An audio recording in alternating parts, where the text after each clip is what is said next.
humanistic psychology. He's the oldest of 7 children and was born and raised in Brooklyn, New York.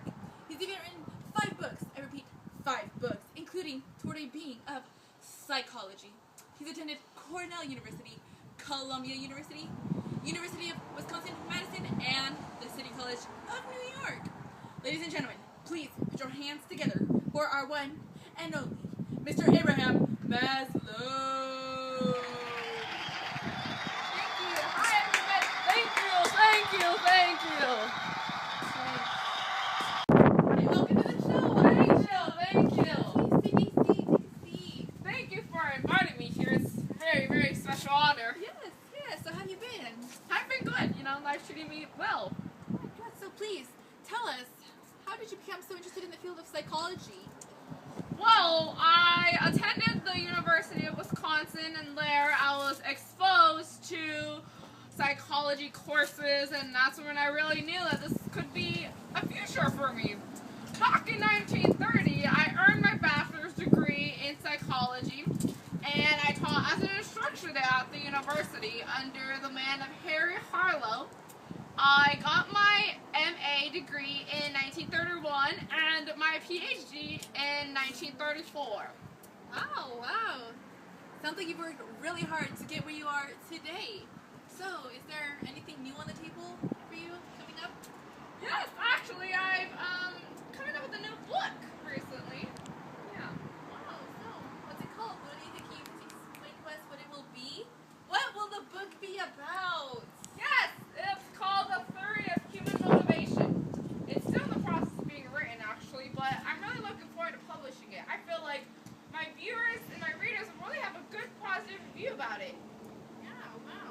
So, it's about humanistic psychology. Can you please give us a little background? What is humanistic psychology? I believe we refer to you as the founder of it. Well, I believe that self-actualization is the basis of humanistic psychology. And self-actualization is what I think motivates people to seeking their own personal growth and finding out their full potential. Oh, very interesting. So, how do you achieve self-actualization? As you know, I did create a pyramid-like 5-step process into how to reach self-actualization. Wow, very interesting.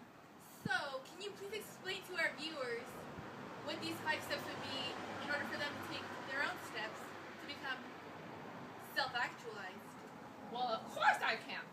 The foundation of the pyramid has to do with our basic needs, which include air, food, sleep, and warmth. Oh! And, as you all know, the sexual.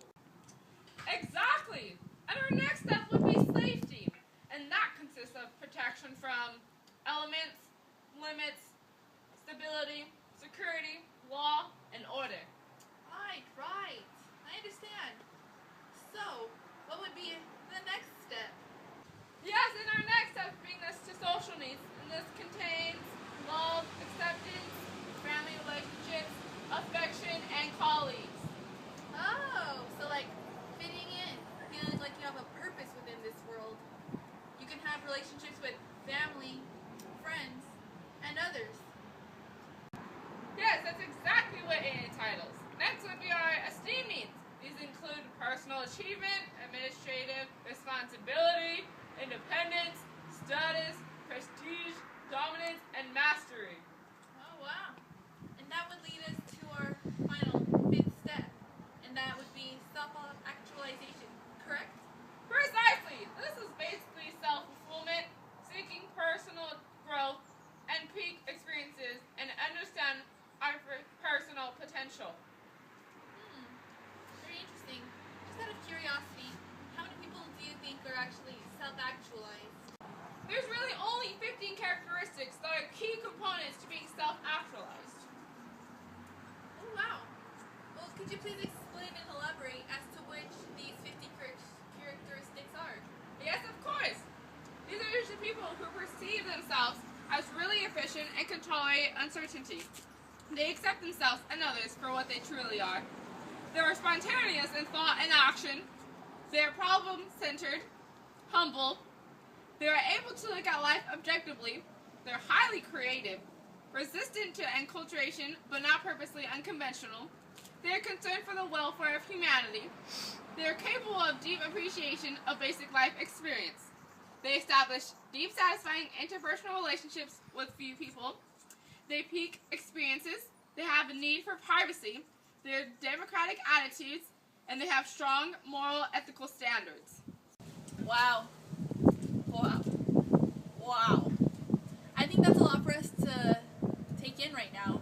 And in order for us to let that sink in, we need to go to a little commercial break. And when we come back, we will be discussing and analyzing Miley Cyrus's current psychological issues she is undergoing. So we'll be back right after these few short messages. Thank you. Our esteem needs. These include our personal achievement, self-actualized. The first is, they perceive, that scared me. Why do you stop? It's only 1 second, and you